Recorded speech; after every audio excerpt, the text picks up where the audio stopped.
The next airway adjunct we're going to demonstrate is a NPA, or nasopharyngeal airway.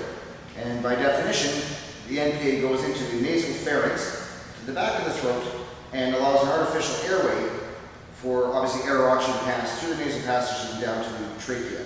It does not keep the tongue off the back of the throat. It must be made clear to the EMR responder that this does not in any way secure the airway or, again, prevent the patient from having the tongue fall back and impede the airway. So the responder has to be cognizant that this is in place, that he must monitor the patient's airway at all times. This is just a tube to facilitate oxygen and air transfer through the nasal passages. The indications for use are anybody greater than 12 years of age, somebody who's semi-conscious, and in fact even conscious if it was required, and or unconscious. There's really no contraindication to that. The contraindications for use are somebody with suspected basal skull fracture, or really any facial smash involving the nose or the frontal bones. With that reason, we can assure that the cranium is intact and we don't know we're actually pushing this thing.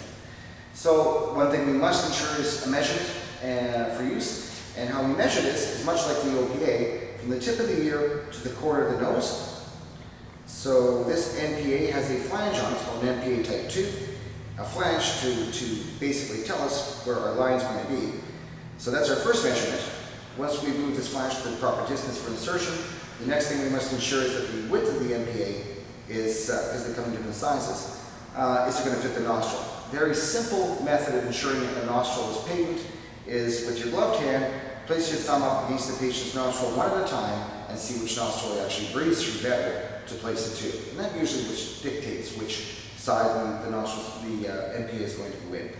Once we've measured up for distance, we've ensured the diameter, and really it's a very rough estimate by looking at the patient's nostril and correspondingly the size of the NPA. We then lubricate it with a water-soluble lubricant. Never use anything such as Vaseline or petroleum distillate product because it can cause pneumonitis if it gets into the lungs. So we have the tube lubricated with muco. The most important part about putting in the NPA is the angle of attack. And when you go to place the NPA, you should be following the roof of the roof of the mouth or the floor of the nose. The angle of attack should be to the patient's ear, to the base of the ear, versus following the natural contour or curvature of the nose. If you were to place the NPA at this angle and push upwards, it would go into the turbinates, as I mentioned before, and cause local trauma, lots of discomfort, and potentially bleeding. The skill we're going to demonstrate now is the use of the oropharyngeal airway and the nasopharyngeal airway, but there are some anatomical structures you must be aware of before we even get to that. And when we look at the three pharynxes, it's important to remember the nasopharynx at the top, the oropharynx at the back of the throat, which is right behind the uvula, and the laryngopharynx down here, which is just in front of the epiglottis, which covers the trachea. Looking at some other points of interest, in the top of the nose or inside the nasal cavity, there's nasal turbinates. The nasal turbinates are convoluted areas of bone with skin or epidermis across it called cilia.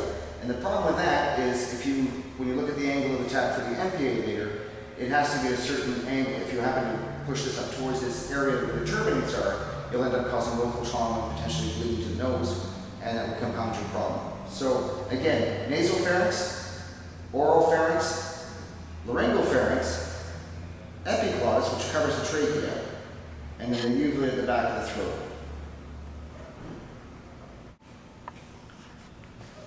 The oropharyngeal airway is a semi-rigid tube made of plastic.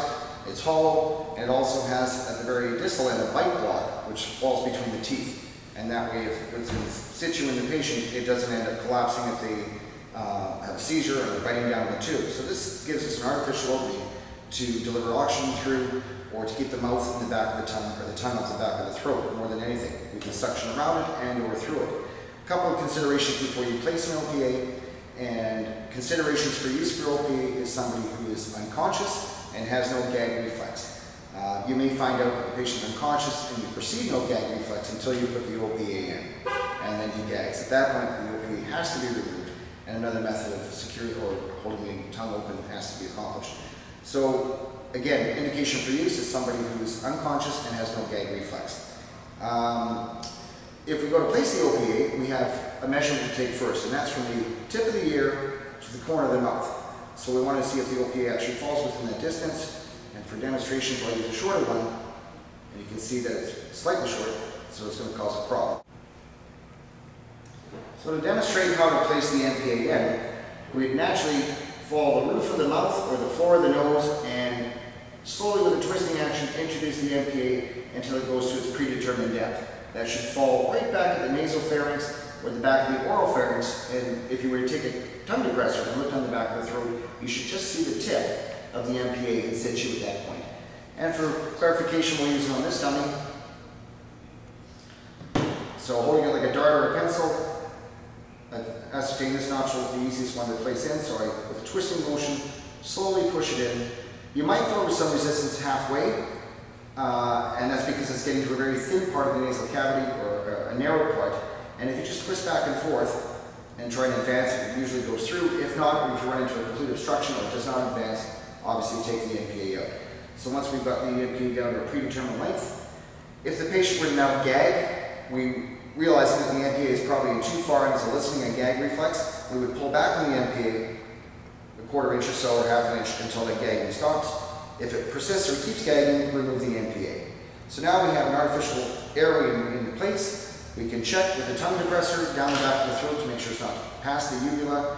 We can then even use oxygen masks or anything else that we might need to deliver oxygen to the patient.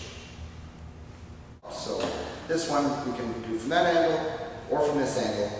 And when we go to place the OPA in, a couple of steps involved. The first thing we're going to do is open the airway using open the mouth using a cross-finger technique. So I put my finger, gloved finger, on the front bridge of the teeth, my thumb on the other side of the teeth, and push away to open up the airway itself. And then check the airway to make sure it's open. I've taken my OPA and placed it upside down, following the hard palate down to the soft palate, and when it hits the end of the soft palate or run into an obstruction, I turn the OPA 180 degrees, and that will fall into place. If the patient gags now at this point, or shows signs of retching, we would take the OPA out following a natural curvature of the tongue.